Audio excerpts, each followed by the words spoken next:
All right, hello everybody. Welcome to Herstory 2.0. So for those of you who just got to hear all of that wonderful music, we were listening to Hammers by Allison Loggins-Hull, who we will be talking about later on in this class. So, just lost my notes there, beg pardon. So because of the amazing response and support that we have had from everyone about Herstory, the first class, we are now able to have a second class. So thank you all for your encouragement and support, and a very, very, very, very huge thank you to Mark Turner and the Saskatoon Symphony Orchestra for hosting this class once again. Thank you very much. So I would like to begin by acknowledging that the land where we are gathered and live streaming from is Treaty 6 territory, the traditional territory of the Cree, Dakota, Nakota, Dene, Saulteaux, and the homeland of the Métis. We pay our respect to the Indigenous ancestors of this land and reaffirm our relationship with one another. And we also encourage you to also take a moment to consider the Indigenous land on which you reside and offer a sense of gratitude to the Indigenous peoples who stewarded this land and water before we arrived. So speaking of the different lands where everyone is from, I'd welcome everyone to just kind of put in the chat where you are watching from. We'd love to know where everyone's coming from, because last time we had this amazing worldwide response, so it's very exciting for us to know where everybody is watching from. So just one little sort of technical thing here with this. At the end of the class, I want to leave some time for questions and answers. So at the bottom of the screen, you'll notice there's a chat feature and a Q&A feature. And so if you can put any questions that you have in the Q&A section, we'll leave some time at the end of the class to do our best to address those. So helping me today with the technology, reprising the role as tech manager, is Matthew Praxis. So everybody please give Matthew a big hand for helping out with that. We're going to try some things a little bit differently this time. We're going to have, we've got some no audio. Hopefully Matt can maybe help with that. Sorry, I lost my train of thought. So yeah, we're hoping that we'll have some PowerPoint this time around, just to make things a little bit more interesting for everybody. And so you don't just have to watch my face the whole time. So to that end, I'm going to go ahead and start our PowerPoint. And so one of the other things I want to do with this class this time round is, sorry, I'm on a new computer so that we have some better streaming. Another thing we want to do is we've got some Ethernet cables here so we can work with some of that. All right, here we go. Yeah, so last time we did this class, oh, sorry, wrong spot. I apologize, everyone. I'm having a day. New computers. I'm just going to jump into my notes here. Oh, yeah. So I've created a, so sorry, you guys. I've created a hub on my website, kendraharder.com, where you can find the PowerPoint notes. You can find all of the sources that I've used for the class, and then links to all of the different recordings, because definitely for the most part, we're trying to pick things that are on YouTube. But sometimes the things, even one of the pieces today, it's not from YouTube, it's from like the composer's website, or it's from SoundCloud. So all of that will be on my website. So kendraharder.com, and then under musical Herstory, and you'll be able to find all that stuff out. And I'm going to do my best to have it there posted the day before the class. So at like 7 o'clock on Wednesdays. So some of the differences with Herstory this time around, with our first class that we did in the autumn, I was really looking at the why. Why are women missing from Herstory or from history? You know, why weren't they composing? We looked a lot at that. Whereas this time I want to focus a little bit more on what the women are doing in those sort of male sacred spaces, as it were, and just look at some of the more simply fascinating stories So that instead of having a linear historical approach, I'm going to take more of a thematic approach with everything. So most classes will have a living and a historical composer in them. Not all of them, but most of them certainly will. So before we really dig into today's class, which is going to be a great class, I want to do just a small little review on what we talked about back in the autumn, especially for those of you who weren't able to join us and are joining us for the first time. And welcome, by the way. This one author talked about these different ways in that the things that are necessary for a person to be able to compose. Like what is the proper climate? And so like we're looking at things like access to education, financial stability, time to create, encouragement, acceptance by society, and then survival of creation. And then with that, it's sort of making, there's a loop that goes back. So right, if the creation survives, that is then implying an acceptance by society, which then helps us to encourage other people to compose, which gives them time. And then that means we're also giving them financial stability and access to education. So it's this lovely cyclical thing there. But another thing that is cyclical is the way that we are progressing, right? So progression with feminist rights is not just a linear thing, it's cyclical. So there's this great little thing quip I read in my studies, and there's a composer from Britain, her name is Elizabeth Lutyens, and she complained that many letters to her began with "Dear Sir." So, we still have some ways to go, but we are progressing. And again, that was like 100 years ago. So this class, we are talking about we were talking about composers and mothers. So I'd like to begin with a happy belated Mother's Day to all of the mothers out there, to all of the grandmothers, stepmothers, and female and female identifying caregivers. Happy Mother's Day to you. And so in today's class, we're going to look at American composer Allison Loggins-Hull, who we got here at the beginning of the class. And then we're also going to look at Irish composer Elizabeth Mcconkey. And so I'm going to begin our little journey into women's experiences as mothers from this wonderful book. It's called Sound and Sweet Airs by Anna Beer. And this is on the chapter on Elizabeth Mcconkey. When discussing composition, Mcconkey would always insist that there was no difference in the capacity of the sexes, no difference between the music of men and women. But she did acknowledge the different roles in society taken by men and women when it comes to raising children. She writes, "It is not impossible to write music if one has children, though difficult enough. But rearing them comes just at the time when one ought to be making a career. And it is almost impossible to combine the two if one takes one's children seriously." So it is this, and not inferior capacity, accounts, I believe, for the relatively small number of women composers who have so far established themselves. I think myself that it is a mistake to divide composers into men and women, as if the music they write is necessarily different. Can any honest and intelligent listener who does not know already tell which it is?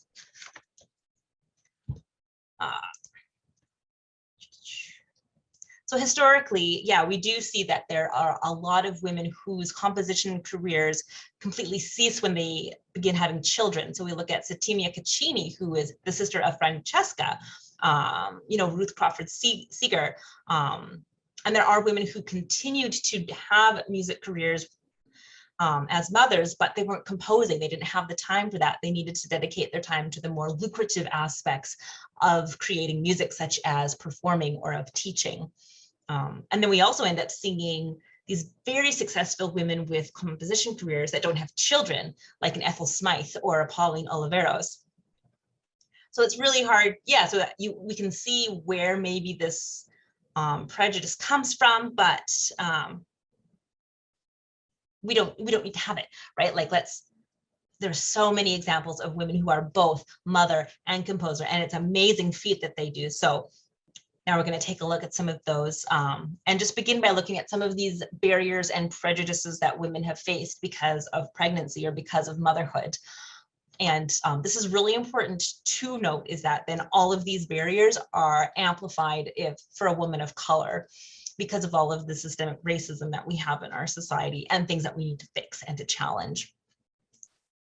So this quote here is from an article that I read by Emily Doolittle. She is a Canadian, and this article is linked on my little hub on my website.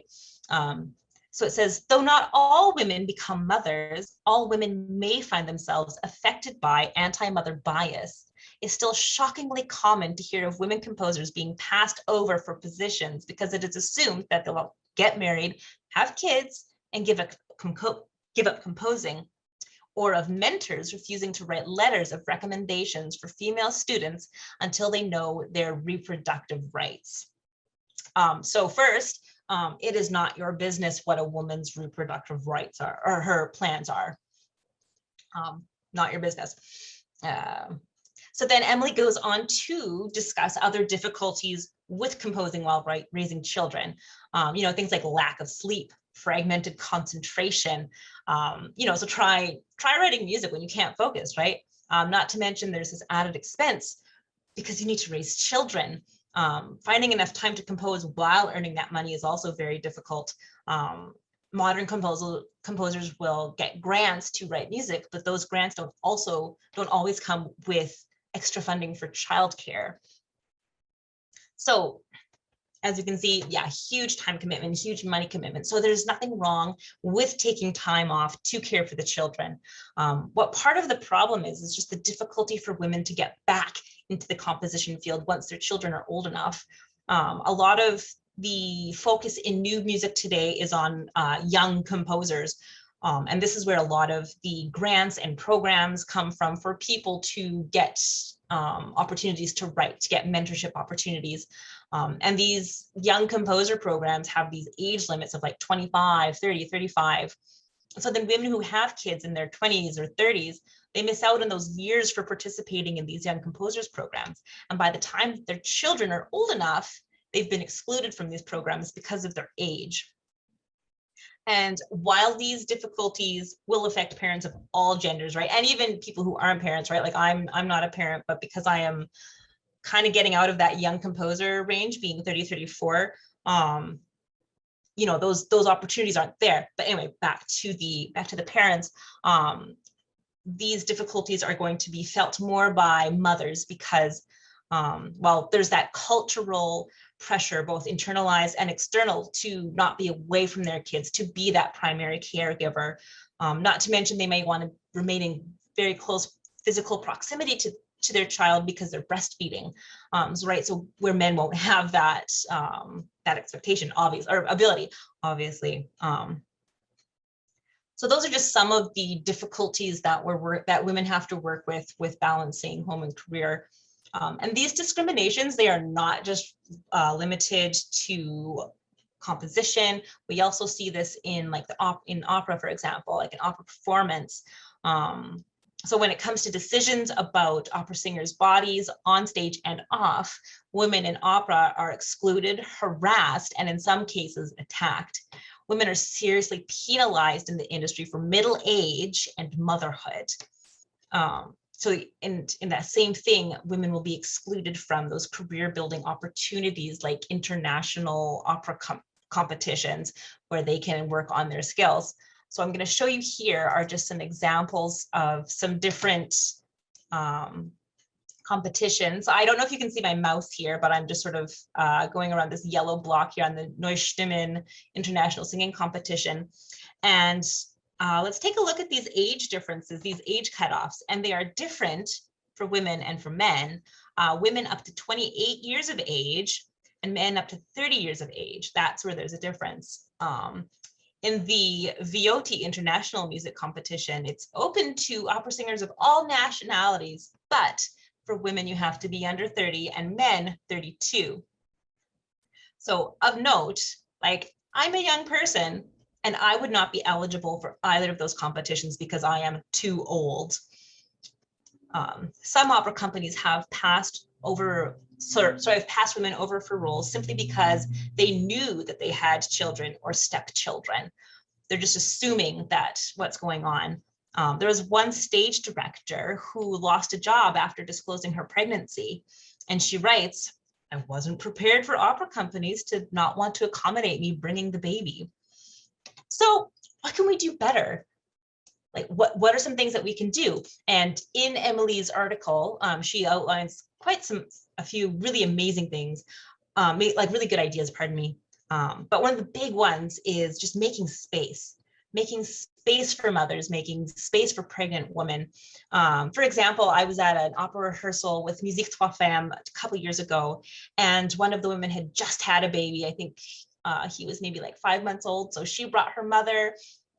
And so mother and so I guess grandmother and baby were just kind of in the back while our singer did her rehearsals. And then, you know, if she was needed, she'd go in and be with her son. And that was awesome. And to be fair, we all really liked seeing the baby. I think he was maybe the star of the show and not the opera singer, and that's completely okay. And this is totally tangenting. It's not music, but I've recently been watching a bit of next generation home renovation kind of shows. And in the one I was just watching, his daughter Sherry, who is also one of the contractors and tradespeople, she just had a baby. And so Mike's like, he gives her his credit card and he's like, "Go get an RV. I want you and the baby nearby so that you can work, but then you be near the baby." And so then in the show, it's really cute. You see these big burly men, you know, kind of fighting over who gets to babysit the baby while Sherry goes and works. And that's the kind of thing we need to see in our music spheres, in our composition, in our performance, all of that. We need this space for these moms. And then another thing, this is really interesting. I had never thought of this, and it was Emily's article that brought this to my mind, was that we start checking any biases or prejudices that we might have about mothers, because there's this general tendency to dismiss moms as culturally irrelevant, thinking of terms like mom jeans, which is considered the quintessential anti-fashion. So Emily writes, "Even your mom would like it," describes inoffensive and insipid art. These comments are said jokingly, even by moms themselves, but hearing this language over and over again predisposes us to think of cultural contributions by mothers to be unimportant. Perhaps it's worse than unimportant. The underlying message is that mom stands in direct opposition to art that is incisive, interesting, and meaningful. And I thought that was an incredibly, very interesting point that I'd never thought of. And thank you, Emily Doolittle, for writing this article. So let's move on to that which inspired this class, which was this project that is being done by Allison Loggins-Hull. It's called Diametrically Composed. And so Alison herself isn't doing the writing, she's doing more of the performing, but she has commissioned a bunch of different artists to write new works featuring flute, voice, and piano, exploring the duality of being a mother and an artist. So this is directly from Alison's website about the project. Immediately after childbirth, it becomes clear that motherhood is multifaceted and life-changing. This new reality brings the joy of experiencing a newly created being and a powerful impact on creativity. Being an artist mother is fulfilling, rewarding, and unpredictable, full of love, beauty, and constant learning. Caring for and cultivating the development of someone else's life is a privilege and artistically inspiring.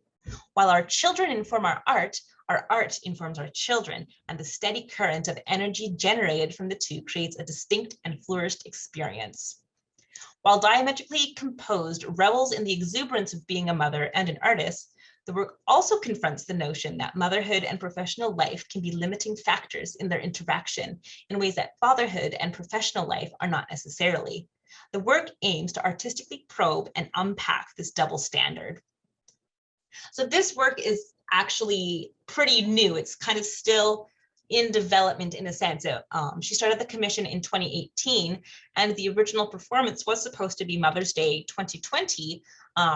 But as we are all experiencing, we are in a pandemic, and so it was put to the side. But happily, about 2 days ago, a recording was put up. But before we get to that, I just want to now just talk about Alison's inspiration for the project herself. So it was inspired by another composer that she is friends with named Sarah Kirkland Snyder. And Sarah had posted on social media about her fears of sharing pictures of her family or discussing her family with journalists because she was nervous or worried that people would stop taking her would start taking her less seriously as a composer because she's a mother. And this is based on how other colleagues have been treated, and you can see sort of our historical examples of that, sort of suggesting that the minute you get married and start popping up babies, your career's over. But Sarah's husband is also a composer, and he has no problem talking about family with journalists because there's no judgment there. There isn't, for some reason, fathers are not given that same, oh, you shouldn't be working and not taking care of, they don't have that. So Sarah's post had about 80 plus comments of other people knowing exactly what she was talking about. And so Alison, our composer in focus, thought, this is crazy. This is obviously a big thing and something that affects a lot of women out there. And Alison found it interesting that as women, they are not celebrated more for doing these two things incredibly well. So Alison wants to debunk the idea that women can't be both mother and an artist. She also wants to celebrate how being a mother informs her creativity and inspires her kids. So the piece we're going to listen to here, again, just posted on Alison's website like a couple days ago, or at least I didn't discover it till a couple days ago. It's called Through the Deep End, 6 Songs on Motherhood, and this was composed by Alicia Hall Moran. So it's 6 different art songs, and the one we're going to listen to is number 2, and it's called Smile. And so I know Matt is going to be playing that for us here.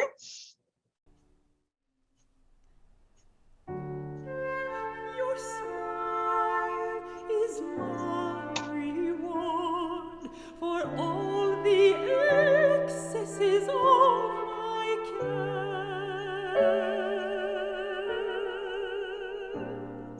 And love, I was there when you chipped your tooth on the tub, when you swam the length of the pool, through the deep end, when you rode the roller coaster for the very first time. The ground shook, and I watched you be brave more times than I can say.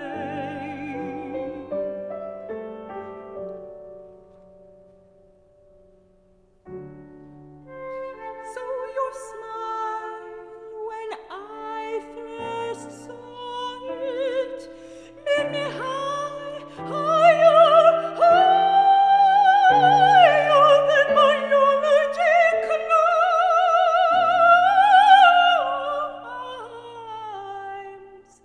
I am there when you fly away. My sons remind me to let go. Once in a river full of snakes and things, I watched them be brave more times than I can say.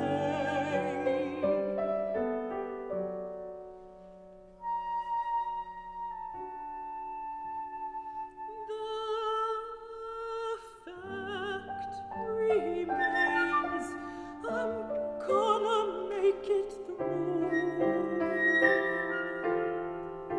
We're gonna make it through together. I'm gonna make it through with you flying.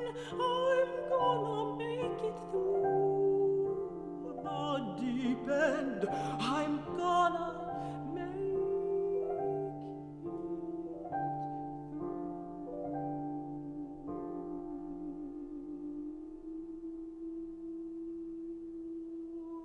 So who is this amazing composer who has put together this project? Well, she is Allison Loggins-Hull. She is a flautist, composer, and producer, and she is presently living in Montclair, New Jersey. In 2009, she co-founded the duo Flutetronics with Natalie Joachim. And this is actually how I found out about Allison. I got really excited just by the punny nature of Flutetronics, so I had to check it out. And it's really fun music. It mixes technology and like drums and classical all together. It's a very interesting duo. Allison has performed and recorded with a wide range of artists, including Imani Winds, Lizzo, and the National Sawdust Ensemble. And she was also co-principal flautist on the soundtrack for Disney's 2019 remake of The Lion King, where she worked closely with Hans Zimmer. For those of you who don't know that name, he is a very huge name in film composition. Very cool that she got to work with someone like that. So Allison was born in Chicago, Illinois, and at age 10, her family relocated to Poughkeepsie. Growing up, music was very omnipresent in her home. Her dad had a very extensive and eclectic record collection, and these were played often and loudly. One album that really turned her on to the idea of playing the flute was a recording of The Rite of Spring with the flautist Herbert Lane. And this was one of the first flautists that she sort of had this musical and spiritual connection with. He was an African-American classically trained flautist that played everything, which is kind of like Allison. Allison loved playing the flute from the minute she started playing. And at first she was self-taught, but by 14 or 15, she started taking some private lessons. So eventually when she decided this is what she wanted to do, she pursued an undergrad at SUNY Purchase in Westchester. And her reason for attending music school was so that she could become a better musician. But in terms of career, she wasn't quite sure what she wanted to do. So she just went with the flow of the academia. But when she finished her undergrad, she was going to go straight into grad school because that's what you do. That's what the teachers are prepping everybody for. That's the trajectory of the classical musician. But over the summer, Allison had this internal struggle over why was she on this path? Was she aiming for academia or an orchestral career? Well, it was a big no to the latter. So she took time off from the academic rat race and started gigging in New York. She was working on improvisation and opening up her musical language. But this decision was incredibly difficult for her. She was second guessing herself. People weren't really receiving this well because she had given up a bunch of really good opportunities, but she stuck to it because in the end, she knew she needed to honor this feeling inside. She writes, "My instinct just told me that maybe I needed to give myself the opportunity to just work things out and figure it out. And in the end, it was the best decision she ever made." So we're going to fast forward, of course, a couple of years, and this is on the founding of Flutetronics. So Allison had put up a few of her pieces on MySpace, and Natalie Joachim had found her music on there, and she reached out. Turns out they only lived a few blocks from each other, and so Allison invited her over, and Natalie walked on over. Allison writes, "Now we laugh about it because when you meet someone on the internet today, you don't invite them over to your house right away." But they clicked right away. They had so much in common. They were both trying to figure out what they wanted to do with the flute based on all of this training that they had, but neither were going for that orchestral career. And so their meeting was serendipitous, and pretty much that day they decided they were going to work together, and Flutetronics was born. So I want to give you a little clip of just what they do. This clip is of Flutetronics live at the Brooklyn Museum. And yeah, I'll just give you a little taste of some of the work.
So I'll just talk a little bit more on Allison's composition.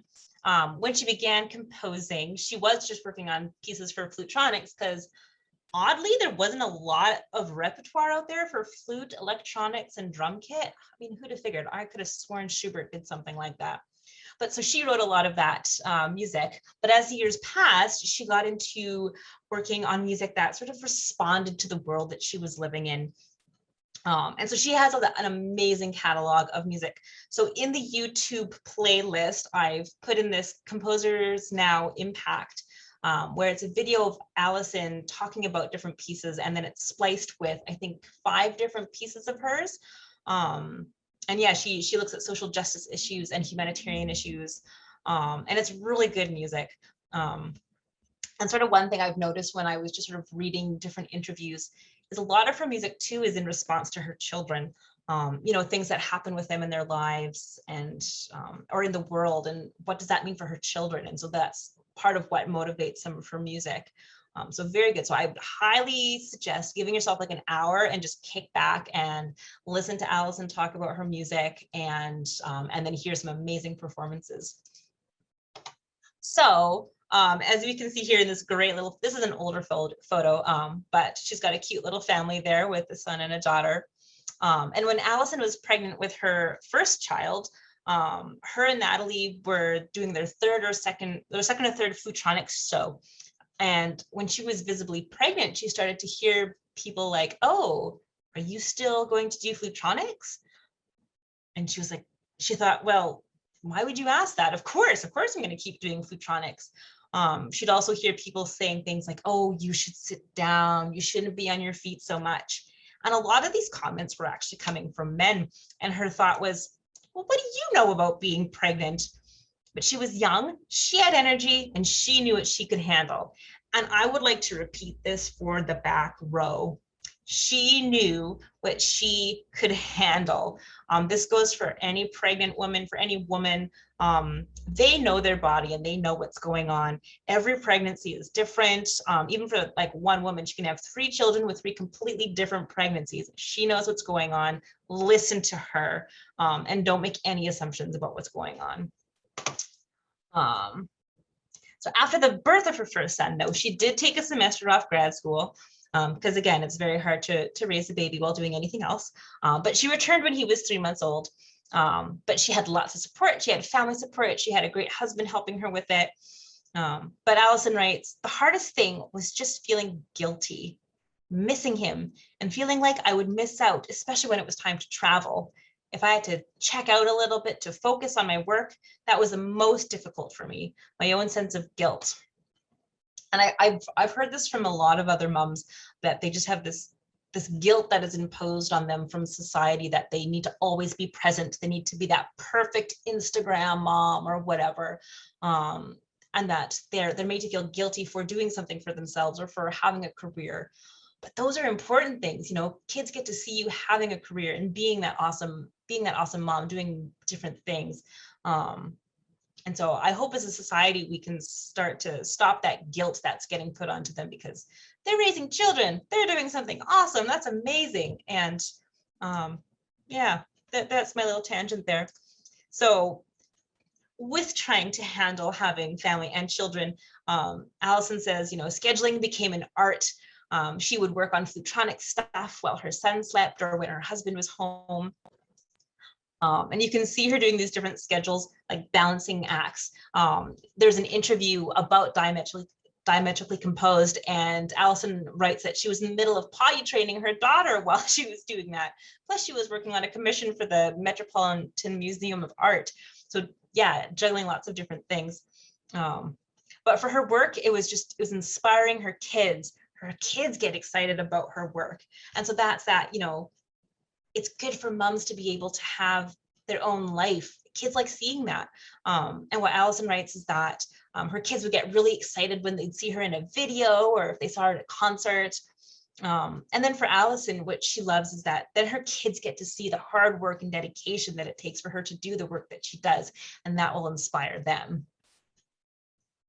So the next wonderful mom that we're going to be talking about today is Elizabeth Mcconkey. She is an Irish English composer. She was born in 1907 to Violet and Gerald Mcconkey.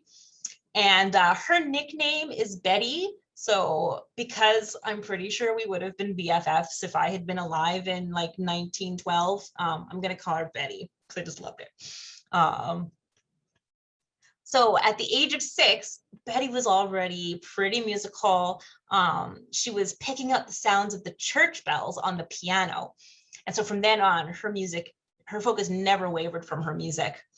But when not much later in her life, her mom had to move the family from Hertfordshire in England to Howth, Ireland, which is really close to Dublin, because her father suffered from tuberculosis. And so the hope was that the sea breezes in Ireland would help his suffering. Pardon me. So then Betty spent a lot of her childhood then in Ireland.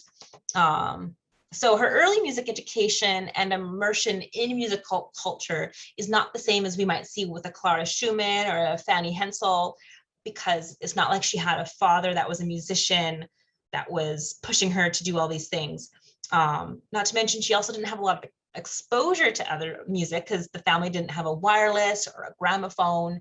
And in Dublin, there were very few professional musicians, which means not very many concerts. And Betty actually didn't hear a symphony until her mid-teens. But what Betty did have was this urgent inner compulsion to express herself in her music. In Dublin, she studied with the best teacher, Mrs. Boxhill, and she studied harmony and counterpoint with Dr. John Larchett. And her teachers recognized her talent right away, and they encouraged her to move to England so that she could go to the Royal College of Music, which was recently founded in, what was that, 1894. And the music scene in London would be so much better because they've got 4 orchestras, and that would be really good for Betty's growth. But they stayed in Ireland for a while there. But unfortunately, her father died of tuberculosis. And so in 1923, her mother moved Betty and her 2 sisters back to England. And so at age 16, Betty entered the Royal College of Music, and she studied there from 1923 to 1929. She was the shy Irish girl with a provincial music education who only knew the music that she could play for herself. But she progressed quite quickly, and by 1925 was greeted by the doorman as the great Mcconkey.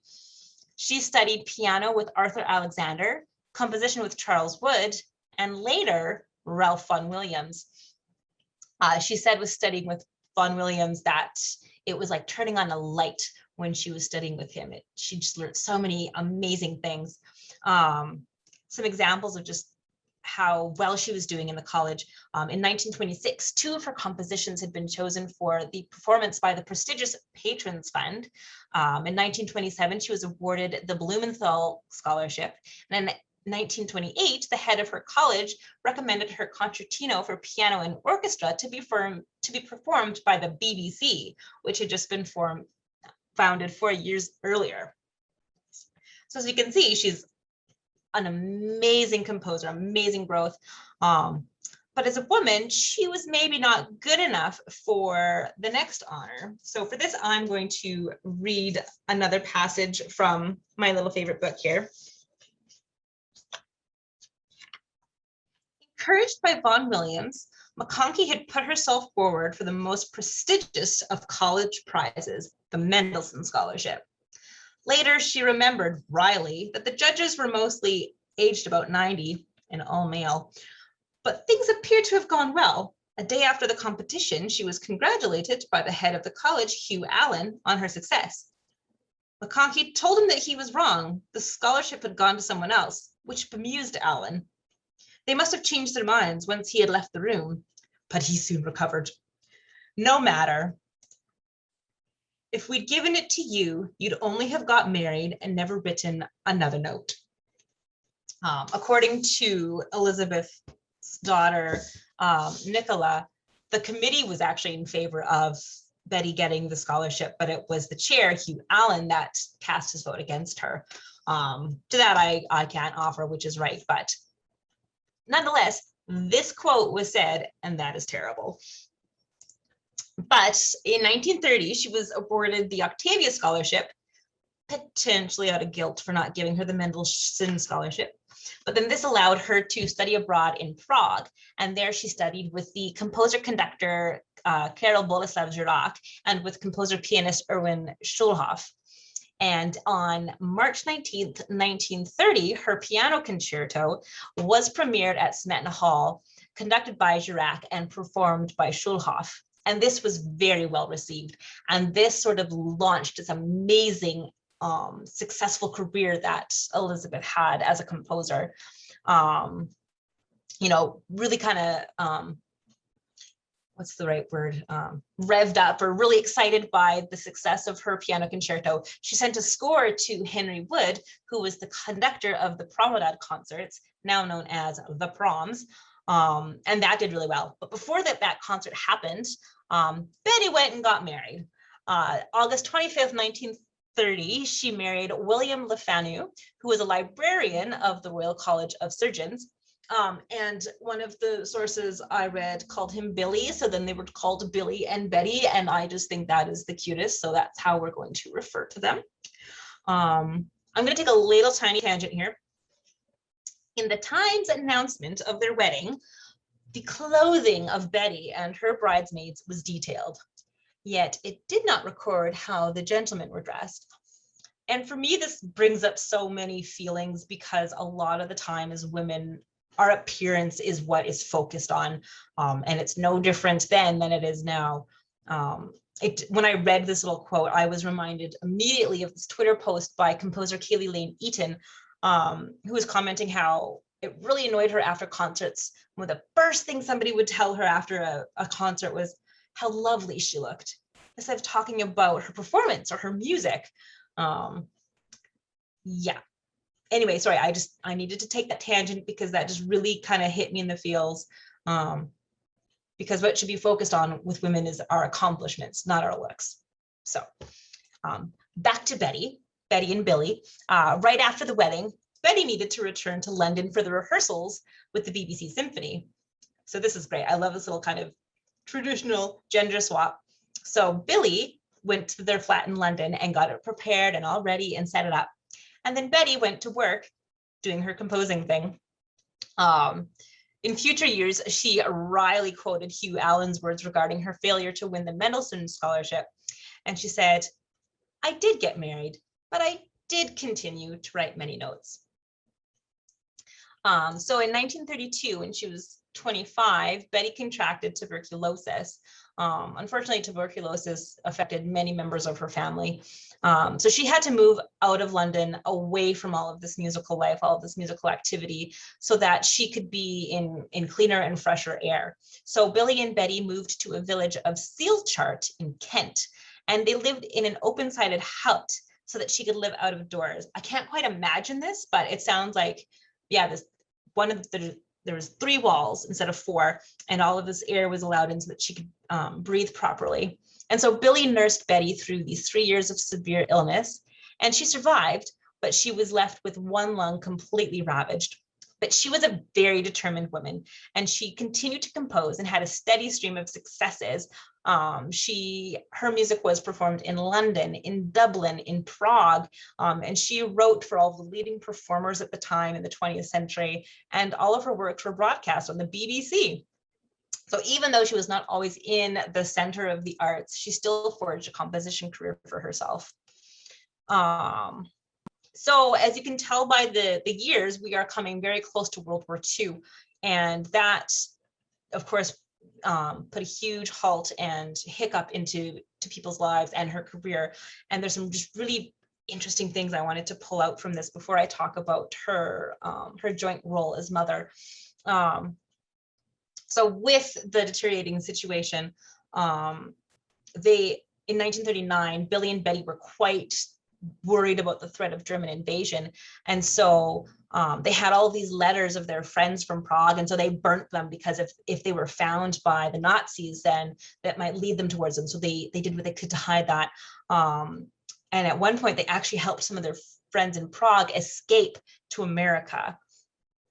And in 1939, Miss Elizabeth here was pregnant, and so she went to Ireland, which was neutral at the time, for the birth of her first child, Elizabeth Anna Lefanu. But even as a mother of a newborn in wartime, she is still busy working and making time for composition. And going to my favorite book again to read another entry here. So this is a journal entry from Betty from 1940. Domestic jobs and gardening and first aid lectures and practices keep me quite busy. And I get some work done too, composition. I was to have had my third quartet played at the National Gallery concert today, but the violist of the Black Quartet was called up for his training as a pilot in the RAF 2 days ago, which was rather sad, but I hope they will do it later on. I had a preliminary rehearsal of my dialogue with the orchestra at Queen's Hall in early August. The pianist Clifford Curzon is excellent, couldn't be better, and he likes the work very much. This isn't her journal, but this is just more on this. Mcconkey still clings to the idea that the show might go on, that her professional life might continue through these years of conflict, and she was not alone. As the program to the canceled concert noted, in case of an air raid warning, the audience will proceed downstairs where adequate protection is available. Then 3 days later came the Blitz. I'm always fascinated by reading about how people did what they could to carry on with during the war, to still add enjoyment to life despite everything that was going on, right? It's not just about surviving, it's about thriving. And I love reading about the tenacity of the individuals that had to live through the different world wars. So yeah, I had to share that because I just thought that was so interesting and fascinating. So by the start of 1941, the family was evacuated to Shropshire, and it said Downton Castle, and I'm pretty sure that's Downton Abbey. So I'm kind of like excited about that. Not the evacuation, just the Downton Abbey thing. But after the war, the family couldn't return to their home in Sealchart because the cottage had been almost completely destroyed by the bombing. So Betty, Billy, and baby Anna slowly rebuilt their lives, and they moved to Essex. And so they were in reach of London, but they were still in a climate that would prevent a recurrence of tuberculosis. So in 1947, Betty had her second daughter, Nicola Frances Lefanu, who would later become a composer herself. So just like Allison, Betty's life was about this art of scheduling. So she would sometimes find somebody to push the kids in a stroller for an hour or two so that she could compose, but otherwise she would compose while they slept. So Nicola writes, "My own earliest memories of my mother are of hearing her compose at the piano after I had gone to bed. It was her only time for composition, and she spoke later of falling asleep in the small hours, my head on the keyboard. Betty was a conundrum for her friends, maker of jam, bottler of fruit, breastfeeder, an uncompromising composer of avant-garde music." So in looking at these scheduling or just like working around her children, in 1948, Elizabeth wrote her 5th string quartet. And the string quartet was the genre where Betty really found, she really loved expressing herself to that. She loved the dialogue between the 4 different instruments. And she ended up writing 13 string quartets in the end. But she wrote her 5th one in Dublin while Anna, who is now age 8, was in the hospital with appendicitis, and Nicola, who is now 2 years old, had been admitted to the Great Ormond Street Hospital. I wasn't able to find what had been going on with Nicola, but nonetheless, both daughters in hospital, but she's still writing. And this quartet won a prize, the Edwin Evans Prize, and this would prove to be one of her most successful string quartets. So we're going to listen to some excerpts here. The first one is from Movement 3, and this music is just beautiful. I hope you guys enjoy the string quartet.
And the second clip here, I'll get Matt to pop that up right away here. It's from movement 4. And just, you got to watch the joy on these people's faces when they're performing. I mean, it's really fun music, but secondly, it was recorded during COVID, so they're probably just like, yay, we're performing. So this is movement 4 of the same piece.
Sorry. So that is a string quartet number 5 by Elizabeth Mcconkey.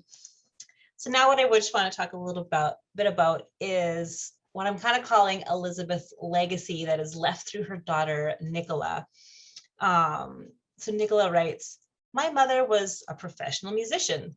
Since her close friends were the Welsh composer Grace Williams and the Irish composer Ina Boyle, I assumed it was a normal thing for a woman to be a composer."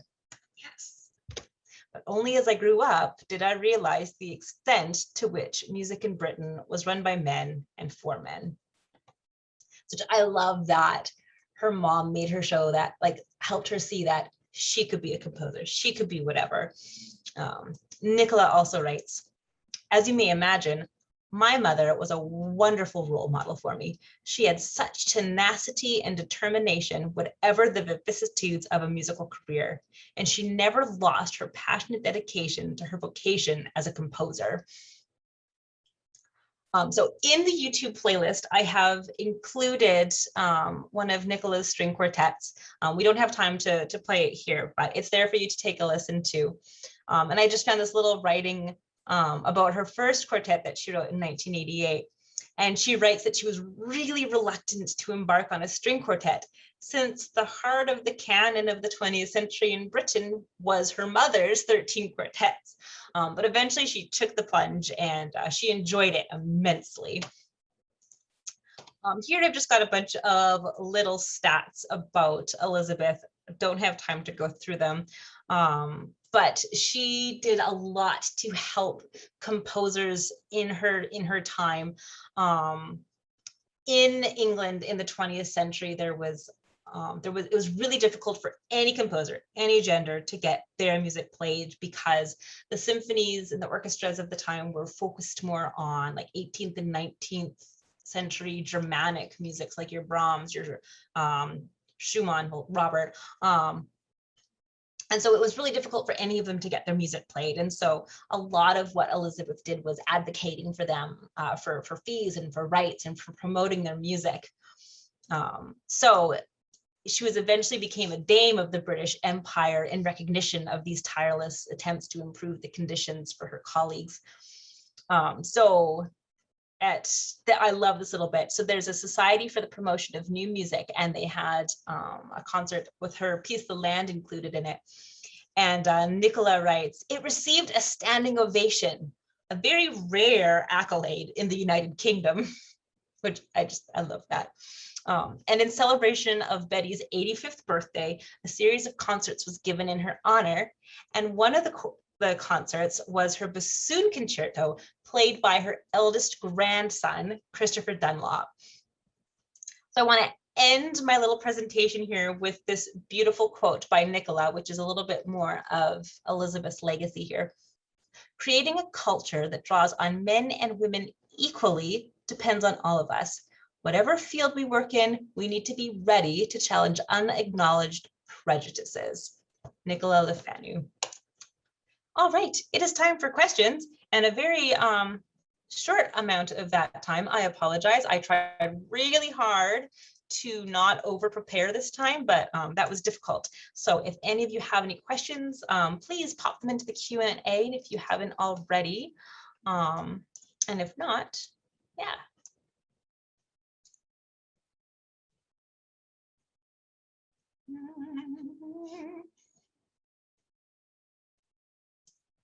Well, it looks like there's no questions at this time, and that's all right.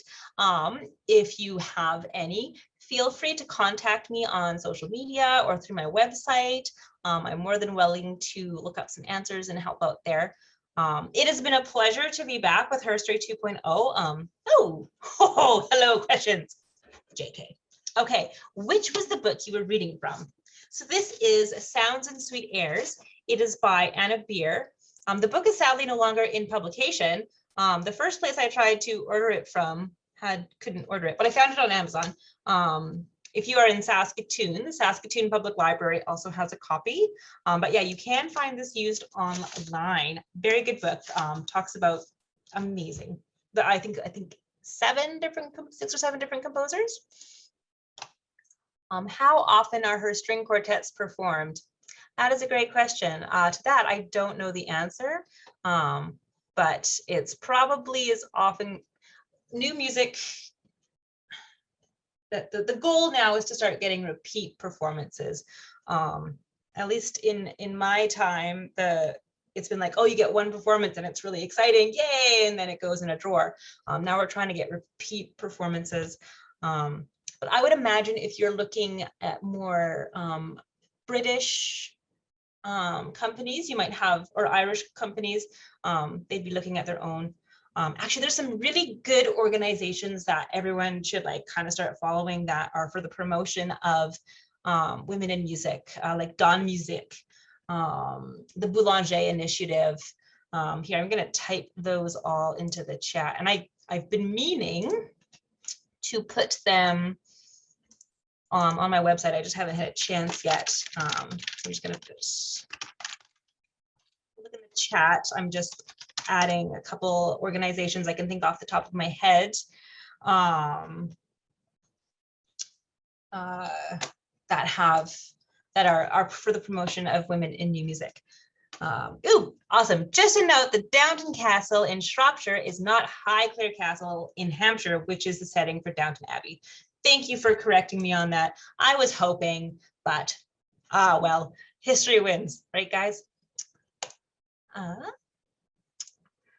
13 pieces were at the heart. Oh, so this is, from Carol Edwards, one of our friends from British Columbia writes, Betty's 13 pieces were at the heart of British composition, but outside of a small circle of people who has ever heard of her, how do great women who contributed so much to our culture get so easily erased from history? Well, yeah, that was sort of what our first class was about. And that was, a lot of it just has to do with the focus of history and the recording and retention of history being focused on men. And that's kind of, it's a very short and truncated answer, but that's sort of the sum of it. Yeah. And additionally, again, with newer music, kind of when we're getting into 20th century and on, and this is a really blanket general statement, those works still don't get performed as often as our 19th, 18th century pieces, because people are just really enamored with those eras. And I guess that's like the heart of the canon, and that's what people perform the most. But again, we do still hear lots of 20th century music. So, I mean, that will play a part in why we don't hear about Elizabeth as much, because just a little newer. Yeah. Any other questions that I can attempt to answer?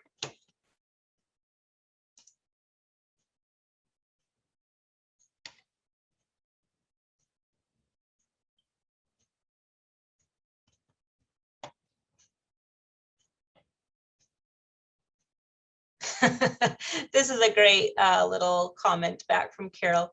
I've always said a woman could discover a cure for cancer and would be ignored. A man could discover dust bunnies under the bed and would have books written about him. And I think that is a great way to sum up a lot of that. Thanks, Carol.